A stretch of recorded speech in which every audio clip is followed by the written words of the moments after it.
So what did I think of Richard Linklater's new film, Blue Moon? Hey guys, it's Brian. Welcome to the awards contender. I'm very excited to review Blue Moon for you today.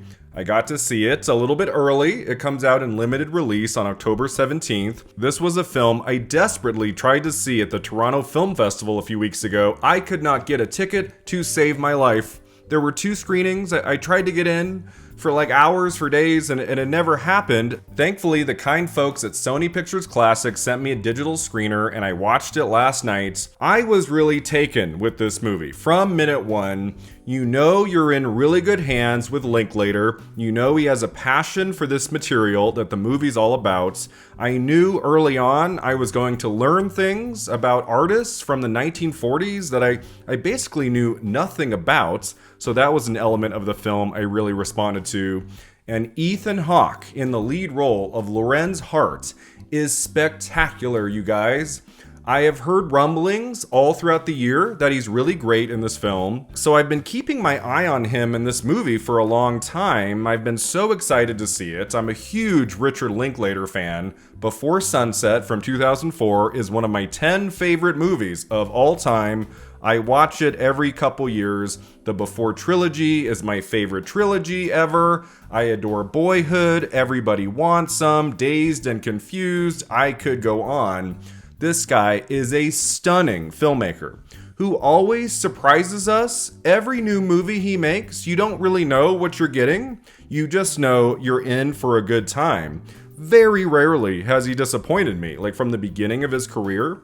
So the fact that in 2025, we've had 2 Richard Linklater films. I saw Nouvelle Vague at TIFF, very much enjoyed it. A love letter to film and filmmaking. That's coming to Netflix soon. I enjoyed it, but Blue Moon is even better.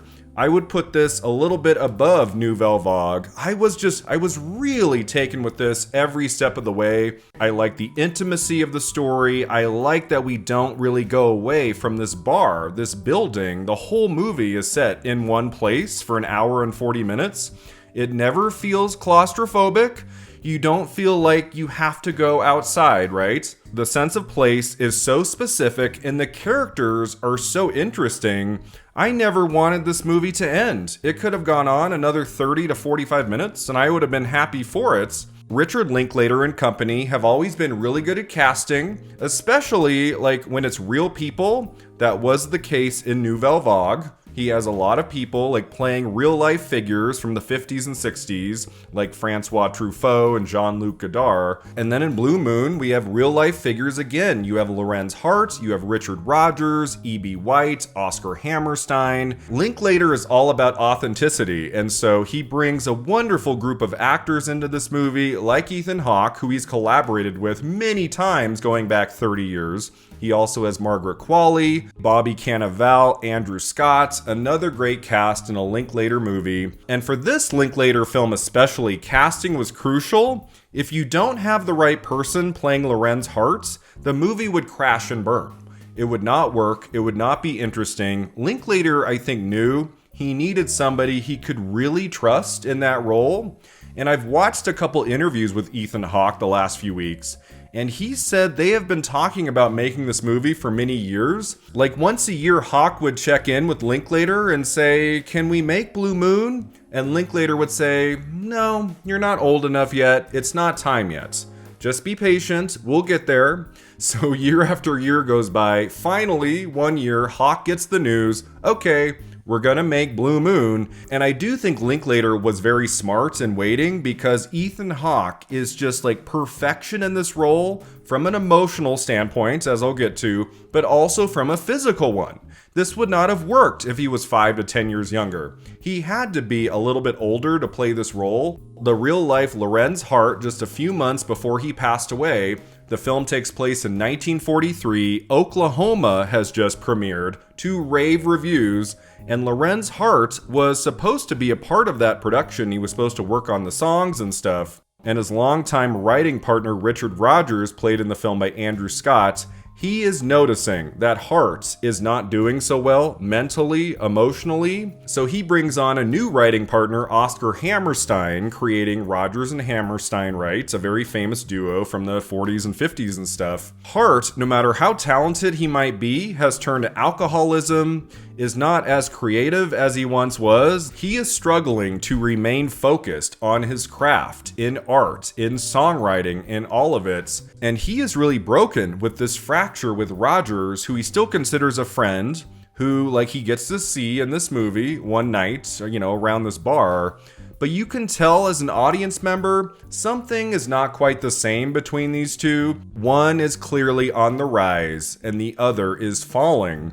And so over the course of a little more than 90 minutes, most of this film takes place in real time. You follow Lorenz Hart as he goes about this night, trying to reconnect with his old friend and writing partner, meeting the legendary writer E.B. White, spending time talking to the bartender, played by Cannavale, and taking solace in a relationship he's having with a young woman who may or may not see him more as a friend than as a romantic conquest. She is played by Margaret Qualley. And so basically what Blue Moon is a character study. A very talky film. At times it feels like a play adapted into a movie. You have many long scenes of usually two characters talking in a corner of the bar or another part of the hotel, like in a stairwell or a bathroom. And you kind of have to read between the lines in terms of the histories of all of these characters. Richard Linklater does not make it easy for you. There's no flashbacks to like when Hart and Rodgers came to know each other, worked on some very famous projects and songs and Broadway shows and films leading up to this movie's moment in 1943. If you are pretty unfamiliar with the figures in this movie, as I'm ashamed to say I had never heard of Lorenz Hart. Obviously, I'd heard of Rodgers and Hammerstein. So if you're like me in that regard, you have to pay very close attention to the dialogue, to the character behavior, see how Lorenz Hart navigates these relationships with all of these people. But even if you go into this film knowing nothing about these people, like who they are and their artistry and everything they did that was so famous back in the day, it doesn't really matter, because ultimately this is a story of an artist who is floundering. And anyone who's like tried to be an artist in certain respects, like different kinds of crafts and things, like, there's a lot of relatability in this story. The idea that your art is not as strong as it could potentially be.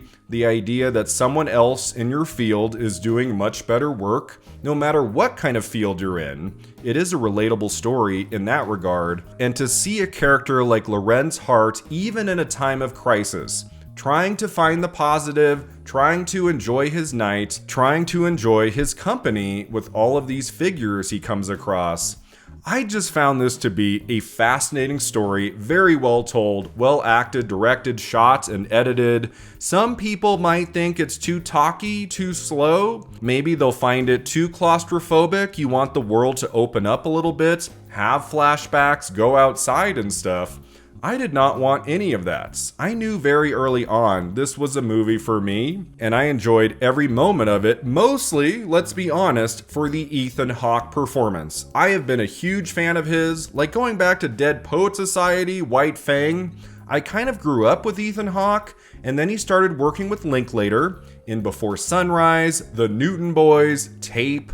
They've done so many interesting projects. They definitely have a close bond. I mean, they spent 12 years together making Boyhood, which earned Oscar nominations for both of them. And Hawke has been very good in other directors' films, right? Training Day, which also got him an Oscar nomination. First Reformed by Paul Schrader, which is an amazing film, an amazing Ethan Hawke performance, won a ton of critics' prizes, did not get the Oscar nomination. That was such a shame.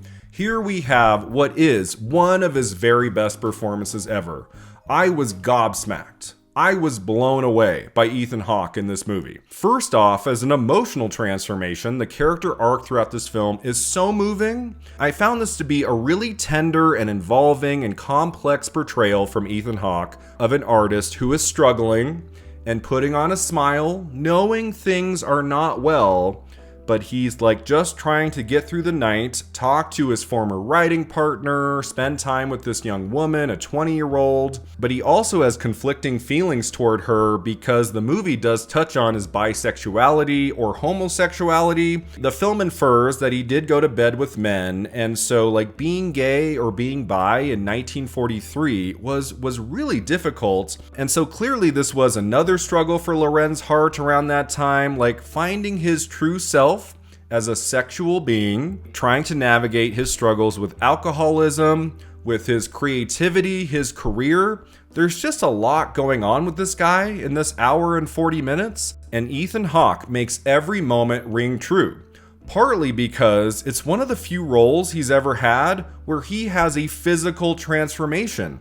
I mean, yeah, you know it's Ethan Hawke, but he doesn't really look like himself. Apparently, the real Loren's heart was very short, and so they do some tricks with the filmmaking of this movie to make Ethan Hawke look a lot shorter than everyone around him. When he walks across a room, when he's standing on a stairwell talking to Richard Rodgers, he's always like really short compared to everyone else. And that's a physical characteristic I've never really seen Ethan Hawke play in a movie before. He carries himself differently. His posture always is a little bit off, you know, in a way that suits his character, suits the movie, but he never looks fully comfortable. He also has this terrible comb over. You know, I think they must have put a bald cap on him or something and then put a wig on, because Ethan Hawke has a full head of hair. So I don't know exactly how they pulled that off, but like every moment with him, you see like this piece of his hair kind of drooping, and then you see some of his scalp, and you know, any shot from the back, there's a big bald spot, and just like the physical attributes of this character that Ethan Hawke is playing, it's very unusual for him. It doesn't look like the actor. His voice is a little different too. So this is a full transformation for Ethan Hawke. I thought was stunning. I thought was really outstanding all the way through. He has a lot of dialogue in this movie. The first hour, he is talking like almost every second. The amount of dialogue he had to memorize for this, it's kind of intimidating, really. I mean, some of these moments where he's talking to the bartender, the scene goes on for 10, 15 minutes maybe, and he is just talking. It's like, oh my God. Just on that front, the amount of dialogue is impressive, and you have the physical transformation, the emotional transformation. This is one of Ethan Hawke's finest performances, and he deserves an Oscar nomination for Best Actor. Is that going to happen? I don't know. I mean, there is wiggle room in Best Actor right now. I think as of this moment, there's only two people that are for sure getting in. Timothée Chalamet for Marty Supreme, and Leonardo DiCaprio for One Battle After Another. Those are the only two for sure, I think, getting in. Then you have Jeremy Allen White, you have Wagner Moura, you have Michael B. Jordan maybe. You know, there's another 5 to 10 people we can talk about, like potentially getting into Best Actor at the Oscars. Now, having seen Blue Moon, I am putting Ethan Hawke much higher. I don't know if he can make it in. My concern right now is that Blue Moon is small enough of a movie, you know, set in one place, it's very talky. I don't know if it's going to be competitive to get into any other category. So if it's just a play for Ethan Hawke in Best Actor and nothing else, that's where I get nervous. I think he's definitely getting in at the Globes. I think he's going to get a Globe nomination for this. After that, it all kind of depends on the support he receives. Like, I could see him maybe getting in at SAG. If he can at least get in at the Globes and at SAG, he definitely has a shot at the Oscar nomination. It would be well-deserved, especially because he was snubbed a few years ago for First Reformed, which he is incredible in. Ethan Hawke is an actor I think a lot of people take for granted, you know? He works all the time. He's like writing stuff, he's directing movies, acting, producing. He does like a variety of things. He's always working, always creative, and he's just so interesting as a person. Like, watch any interview he does, and he's very funny, he's charming, he's insightful. He talks about deep issues. It's not just all surface level stuff. Like, I've watched some long form interviews with him, and I enjoy every moment. And so once in a while in this man's very long career now, he steps up to the plate and does something extraordinary. I do think he is extraordinary in Blue Moon. Not to say he's the only good actor in this movie, right? Everybody's great. Margaret Qualley is a welcome addition to any movie these days. She was so freaking amazing in The Substance. This is not a performance like what she does in The Substance, but she is very good in this, has one scene in particular in a bathroom where she is excellent. And then Andrew Scott, I've heard his name floated throughout the year of like maybe a supporting actor contender.